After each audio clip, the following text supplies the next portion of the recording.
on Jonathan with it. And from that mindset is what led Nigeria to what you have today. The most terrorized people in the world. It didn't just happen. So APC happened, and then this happened. So they found themselves on the other side. Right now, they want to save us, but they won't lead it. So what is wrong if they use their money, their stolen money, to sponsor a massive mass protest to demand for this, what they are talking about, electoral reform? They hear me now. So that was Amaechi. Wrote with me, Amaechi will be my Judas Iscariot. Talking about Jonathan, by the way. He was at the forum as well. I think a day before that, his last one, where he was saying they are accusing him of being one of those who went to Barack Obama to report Jonathan in 2015. So he denied it, but somebody was there to probably like say, well, you may not physically have been there, but you met this and you met that. In this clip. America, I never went to America. That was here in Lagos. Lagos, I was in the meeting. American government, without anybody petitioning to them, who are they God? After the president, no other person. So how can I petition the American government? What would they do? But American government came here after speaking to other countries. What did they come to do? Good luck, don't rig. If you rig, we will not recognize you. Opposition, if you visit violence, we will not recognize you. So they went to the president and told the president their mind. We are here for free and fair election. Please don't rig. Opposition, if you dare try violence, this is our response to it. But Nigerians say, oh, we went for Christian genocide. We went to report good luck. We report him. Do you report the president? The only place you can report a president is either the National Assembly or God. Not America. But you're circulating. Oh, we went to America. We went to America. To do what? I wanted to also make a correction. Of course, you know that a lot of people know me as Goodluck Jonathan's brother. It's not just about being a brother of Goodluck Jonathan. It's actually my spiritual mentor and everything. And I keep studying him as a book, you know, so that I can graduate from his mannerism. But unfortunately, I have not been able to graduate. I might not graduate, but I am learning a lot. Amaechi mentioned something here. Unfortunately, it's not on seat, and I really would like to put the record straight so that people will know exactly what it was in 2013. It shouldn't be about how mobilization was done. Yes, people were mobilized on both sides, but the outcome depended on who was on the seat and his approach to life. And yes, Goodluck Jonathan is one of those persons who says that his ambition is not worth the blood of anybody. And I think that that should be a lesson for all of us, that any president who is on seat should always emphasize that killing of innocents on account of achieving political power should be immoral. So, however, Amaechi also said about going to the US or not going to the US. Actually, it's true that people went to the US, and that's not something that we can hide away under the rug. People went to the US, and we know why people went to the US. And he also mentioned that when Kerry came, he came to tell the government that government should do peaceful elections. When John Kerry came to Nigeria in 2014, he went to Lagos. He never went to the villa. I was in the villa. He never went to the villa. He came as a private citizen. He didn't come as a guest of the government of Nigeria. And he went back from Lagos. So he met the opposition in Lagos, and he came to make a particular statement to the opposition in Lagos. Now, if you wind a little further, immediately after Kerry came and left, somebody by name David Axelrod. David Axelrod was a senior special advisor to Obama, became the strategic campaign strategist of the APC. It was not a coincidence. that a sitting president of the United States, Barack Obama, sent his senior special advisor to become the chief strategist of the Buhari campaign. It's not a hidden secret. We need to keep these records straight always. And in any case, it appears to me as an individual, and this I'm not speaking on behalf of Goodluck Jonathan, he might have his own views on these issues differently, but I mean, as someone who has worked and has stayed behind him, I owe it a duty to always voice out and say it exactly as it is, no matter whose ox is going. America, I never went to. You don't try. Because there are so many of us as well who are very much aware of what transpired, which role played by who and when. But all of that is in the past right now. So most of them are now in the boat to save us. They want to save us from APC, especially Tifnumbu. On the other hand, Tifnumbu is, as usual, like praising himself. That those who don't understand this reform are those who are criticizing this reform. His reform is working on all fronts. Economy is out of the tunnel. He's always around the tunnel. If it's not inside tunnel, he's taking a corner or has bent the corner. The hardship caused by the subsidy removal, the blah, and how the media have sort of like reported it. So Kalu brags that even though you may not like him, he considered himself as the most abused, the most criticized, and the most sort of like vilified. He actually used the word hate or something, right? President in the history of that contraption. He's getting that. He probably gets that right?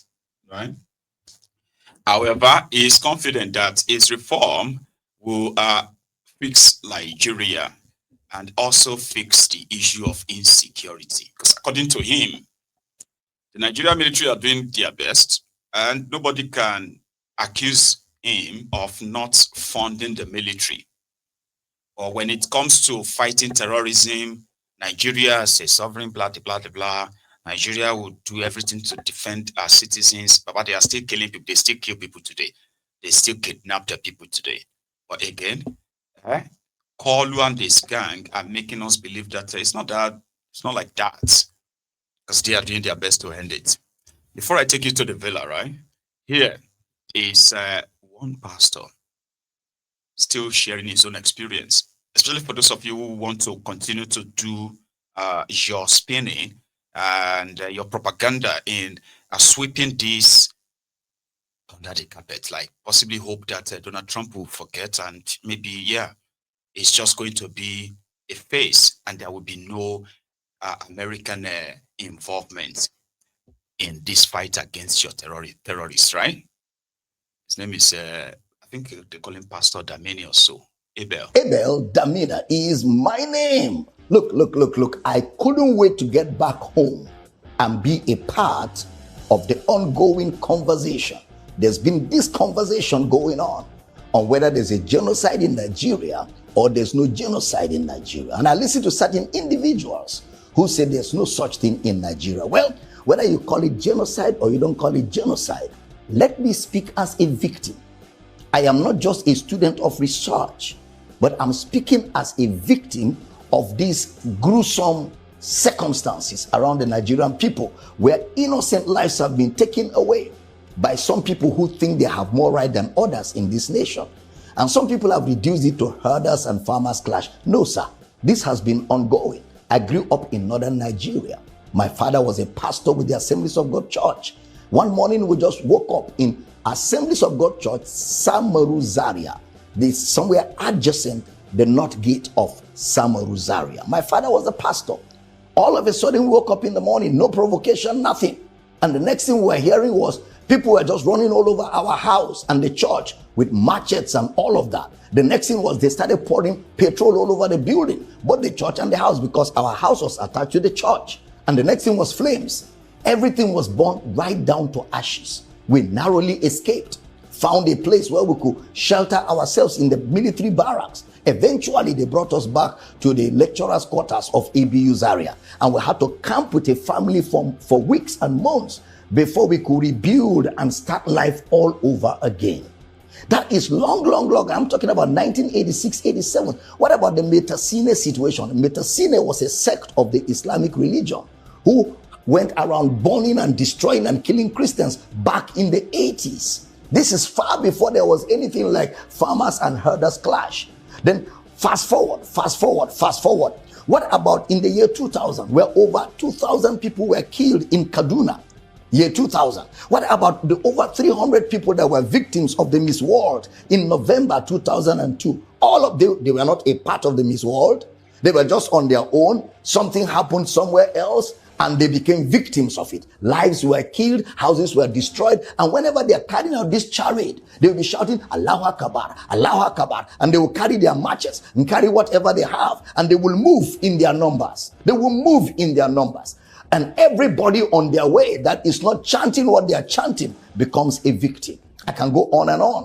A few years ago, I was preaching in Kaduna for a great man of God. And I only succeeded in preaching Sunday morning service. After the service, the next morning, as we were preparing for the next service on Monday, the next thing I was hearing was, the whole city is on fire. Kaduna is on fire. Please stay in the hotel room. Don't come out. They are killing, they are burning churches. They are killing everybody. That is how we were stuck in a hotel. Even in the hotel, we were not sure of ourselves, because they were going from hotel to hotel, room to room, killing people that were not chanting Allahu Akbar. And somehow God saved our souls. After about 4 days, we were able to leave Kaduna. But unfortunately, a friend of mine who was a pastor, Reverend Northcote Andrew of blessed memory, was caught in the midst of this as he was escaping for his life. They caught him because he was wearing a collar of a bishop. They hacked him to death, dug the ground, buried him, and put a cross there. It is that little wooden cross that made people know that there was a corpse in that place. And this, my friend, was buried. These are real life situations. So for somebody to just sit down in the comfort of his home, maybe somewhere in the south, and be saying there's no such thing in northern Nigeria, my brother, you've not been a part of it. We've been right in the heart of the fire. I remembered one night, these Muslim boys were all over the place in my school, and they were shouting Allahu Akbar. They were looking for me. I had to escape. That night, my saving grace was that I found a female hostel and I slept under the bed. By the next day, I left town. For what? I did nothing. No provocation. Just because I am preaching the gospel. And of course, some of them believe that once you are not of the Islamic faith, you are an infidel. And they believe that if you kill an infidel, you will sleep with 7 virgins. All of this kind of indoctrination that leads to violence at the slightest provocation, whether it has to do with the people or not, you just get on the streets. What about the Reinhard Bonnke crusade? I'm talking about the Reinhard Bonnke crusade in Kano, where people were hacked, macheted, and killed just because a crusade where the gospel of Christ was going to be preached. And that is why I thank God for people like President Donald Trump, who lent his voice to what is going on here. At least, for whatever is what, there's an ongoing conversation all over the world. The matter is no more put under the carpet. And we don't want just conversations. We want some action. And in the midst of all this, it snowballed into the herders and farmers clash. It snowballed into banditry, and everything becomes very complicated. And people are dying by the day. There are people in northern Nigeria, places like Borno State, places like Plateau State, places like Benue State, places like southern Kaduna, where whole villages have been taken over by some of these bandits, by some of these Islamic extremists, by some of these Boko Haram people. They've taken over whole villages, driven the villagers away. And somebody said there is no such thing in Nigeria. Why do we have IDP camps? Why do we have IDP camps when we never had an earthquake? We never had an earth tremor. Why do we have IDP camps when there is no natural disaster? Other than the fact that people are being made victims of what they have no knowledge of. In a secular state like Nigeria, where all religions are permitted to be practiced, this ought not to be allowed. This ought not to be allowed at all. Our government have a duty. Now, when you live in a country like that, where you don't know what becomes of you the next day, you go out, you don't know if you're going to come back. Where you go to church, you're not sure if you're going to come back. When you live in such a country, it's almost as if there's no government. And because the first responsibility of government is security of lives and properties. That's the first responsibility of government, whether at the federal level, at the state level, or at the local government level. Because the population don't have access to arms. But unfortunately, some of these bandits, some of these terrorists, some of these extremists, they are carrying AK-47s, and you wonder where did they get them from? In fact, it's unfortunate that at a point in Nigeria, there was even a local government in Borno State where Boko Haram drove all our Nigerian security forces and put their flag there. It's very unfortunate. And the government of Nigeria needs to do something quickly. Otherwise, where this is taking us to, we do not know. This has to come to an end. The ADP camps need to be emptied. Let people go back to their homes. Let people go back to their villages. Let people go back to their farmlands. Let people go back to their habitations so that they can live normal lives. So they can live the life they are supposed to live on earth. This is very important. And this conversation is so critical at this time. And it's critical that I add my voice to it as a victim of this situation in a country like Nigeria. And I'm believing God that the day has come when this menace will surely come to an end. God bless the Federal Republic of Nigeria. I said, if Ahmed Bola Tinubu fails, hold me responsible. You say? I say, if Tinubu fails, hold me responsible. Thank you. The job people are already angry that this is the worst government. We have just started. We must learn a lesson. This man! You're gonna trust man, Adam, your eyes will see what. This is not the Ahmed Bola Tinubu I know. Since 1992 when I encountered you, I don't think this is the Ahmed Bola Tinubu I know. That calls me his friend and I call him my friend, and calls me my son and I call him my father. This is not the Ahmed Bola Tinubu I know.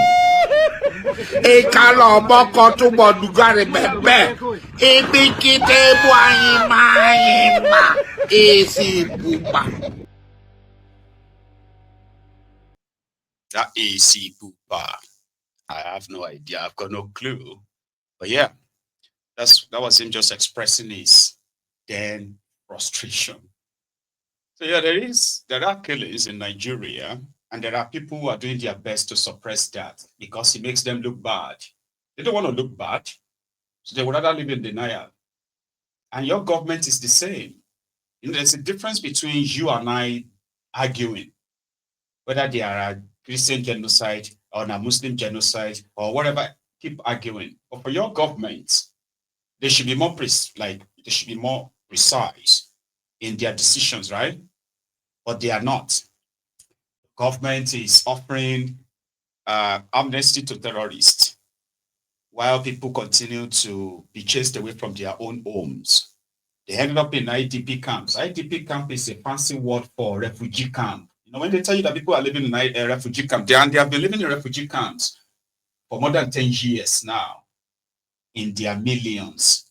So you'll be like, refugee, did Nigeria have any natural disaster? Did something happened that people had to move?